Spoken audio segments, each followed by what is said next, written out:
what's up? Kia Jace here.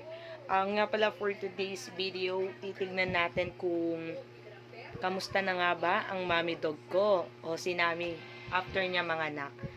It's been 19 days since na nanganak siya. Ayun na, tumataol na. Ligay mo bulak, mag-vlog ako.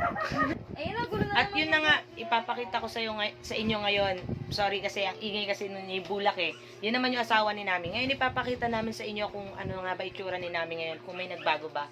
Pero feeling ko wala, kasi ganun pa rin siya kakulit. Ang kulit talaga niya, nakakapikon talaga siya. Eto na po siya. Hi, say hi to the camera. Say hi to the vlog. Hi guys. Hi guys. Hi guys, smile pa yan na. Hi guys. Tapos, guys, nanganak si Nami 3 healthy babies. Lahat, 2 babae, 1 lalaki. Lahat malulusog talaga. Tapos makukulit talaga, mana talaga lahat kay Nami. Nakuha talaga lahat ng ugali ni Nami. Eto sila, oh. Hey, hey. Hey baby. Hey babies. Hey babies. Video natin ngayon wala naman, more on ano lang, more on pakita lang sa mga achuchuy.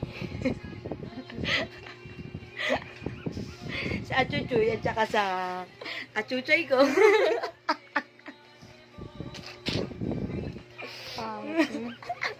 Naman update lang sa mga achuy. Di pa marunong gano kasi this is my first vlog. Bye.